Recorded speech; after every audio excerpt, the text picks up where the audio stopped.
World War I, a conflict that shaped the course of the 20th century, saw the rise of many heroes whose bravery has been immortalized in history.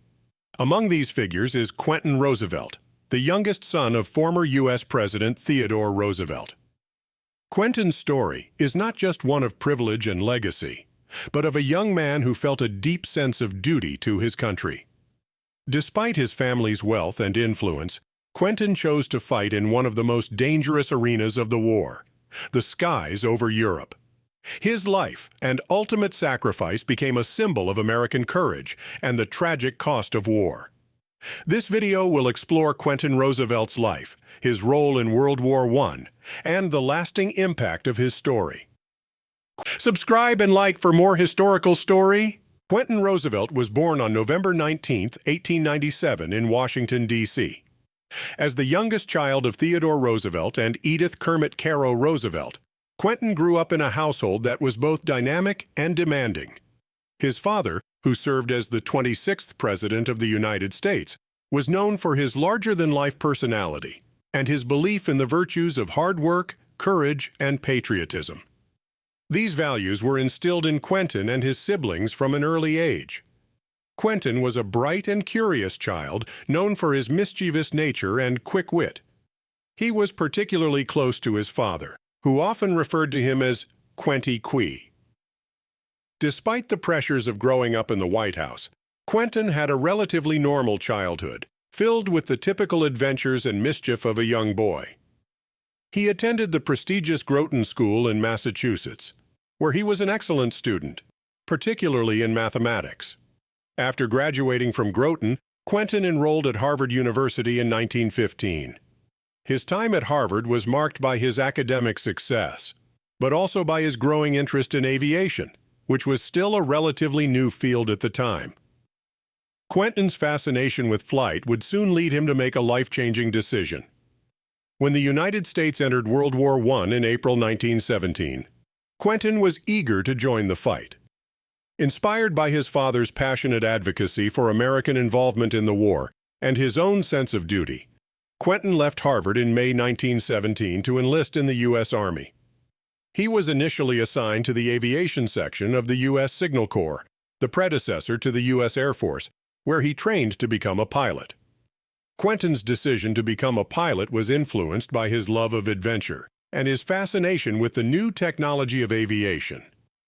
Flying was a dangerous and thrilling pursuit, and for Quentin, it represented the ultimate test of courage and skill. He trained at various aviation schools in the United States before being sent to France in July 1917 to complete his training and prepare for combat. Quentin was assigned to the 95th Aero Squadron, one of the first American fighter squadrons to see action in World War I. The squadron was equipped with the Nieuport 28, a French-built biplane that, while fast and maneuverable, was also prone to structural failures during combat. Despite these risks, Quentin eagerly took to the skies, participating in several dogfights against German aircraft. Quentin quickly gained a reputation as a skilled and fearless pilot. His fellow aviators admired his calm demeanor and sharp instincts in the air. However, the realities of war were harsh, and Quentin's squadron suffered heavy casualties. The strain of combat and the loss of comrades weighed heavily on Quentin, but he remained determined to fulfill his duty. On July 14, 1918, during the Second Battle of the Marne, Quentin embarked on what would be his final mission. He was flying a Nieuport 28 over the Aisne-Marne sector when he encountered several German Fokker D-7 fighters. In the ensuing dogfight, Quentin's aircraft was hit, and he was shot down behind enemy lines. His plane crashed near the village of Chamery, and Quentin was killed instantly at the age of 20. Quentin's death was a devastating blow to the Roosevelt family and to the American public. His father, Theodore Roosevelt, was deeply grieved by the loss, but took solace in the fact that his son had died bravely in service to his country. Quentin's body was buried with full military honors by the Germans, who marked his grave with a cross inscribed with the words, "Lieutenant Quentin Roosevelt, buried by the Germans." On July 14, 1918, during the Second Battle of the Marne, Quentin embarked on what would be his final mission. He was flying a Newport 28 over the Ein Marne sector when he encountered several German Fokker D-7 fighters. In the ensuing dogfight, Quentin's aircraft was hit and he was shot down behind enemy lines. His plane crashed near the village of Chamery, and Quentin was killed instantly at the age of 20. Quentin's death was a devastating blow to the Roosevelt family and to the American public. His father, Theodore Roosevelt, was deeply grieved by the loss but took solace in the fact that his son had died bravely in service to his country. Quentin's body was buried with full military honors by the Germans, who marked his grave with a cross inscribed with the words, Lieutenant Quentin Roosevelt, buried by the Germans. Quentin Roosevelt's death became a symbol of the sacrifices made by American soldiers during World War I. His story resonated with the American public, who saw in Quentin the embodiment of youthful idealism and the tragic cost of war. His grave in France became a pilgrimage site for American soldiers and civilians alike, a poignant reminder of the human toll of the conflict. The impact of Quentin's death was felt not just in the United States, but also in Europe. The Germans, who buried him with respect, recognized the significance of his loss, both as a combatant and as the son of a former U.S. president. Quentin's grave was later moved to the Normandy American Cemetery in Colleville-sur-Mer, where he rests alongside thousands of other American soldiers who gave their lives in the two world wars. In the years following his death, Quentin's legacy was honored in various ways. Schools, streets, and buildings were named after him, and his story was told in books, articles, and documentaries. The Roosevelt family, who continued to serve the country in various capacities, always remembered Quentin as a hero who exemplified the values of courage, duty, and sacrifice. Quentin Roosevelt was more than just a soldier. He was a son, a brother, and a friend. Those who knew him described him as intelligent, warm-hearted, and full of life. He had a strong sense of justice and a deep love for his family and country. Despite his privileged upbringing, Quentin was humble and approachable, traits that endeared him to his peers and superiors alike. Quentin's letters to his family during the war reveal a young man who was both reflective and determined.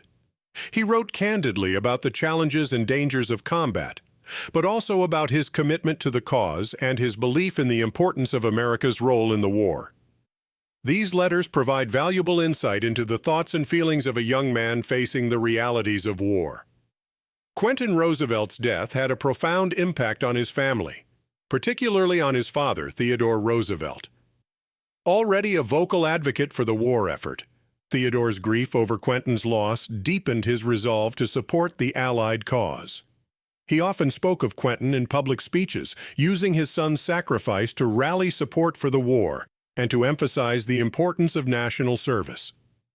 Quentin's death also had a broader cultural impact, as it highlighted the personal cost of the war for many American families. His story was seen as a symbol of the collective sacrifice made by the United States during World War I, and it reinforced the notion that even the most privileged families were not immune to the tragedies of war. Quentin Roosevelt has been honored in numerous ways since his death. His name is inscribed on the World War I memorials in both the United States and France, and his story is included in the history of the war as an example of American bravery and sacrifice. The Quentin Roosevelt Memorial in France, located near the site of his final battle, stands as a tribute to his service and to the ideals he fought for.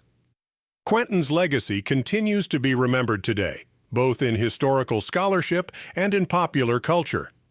His story has been featured in books, documentaries, and exhibitions, ensuring that his contributions to the war effort and his ultimate sacrifice are not forgotten. For many, Quentin Roosevelt represents the enduring spirit of youth, courage, and patriotism that characterized the American involvement in World War I.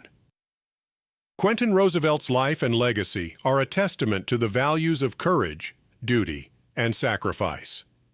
As a young man of privilege who chose to fight and ultimately gave his life for his country, Quentin's story resonates as a powerful reminder of the human cost of war. His contributions to the war effort, his personal bravery, and his tragic death have left an indelible mark on American history. Quentin's story is not just one of loss, but of the enduring impact that one individual's commitment to duty can have on a nation. His legacy continues to inspire future generations, reminding us of the importance of service, sacrifice, and the pursuit of a higher cause. Thank you for watching our video on the heroic story of Quentin Roosevelt. If you found this content engaging and want to learn more about other World War I heroes, please give this video a thumbs up and subscribe to our channel. We appreciate your support and look forward to bringing you more stories of courage and valor from the Great War.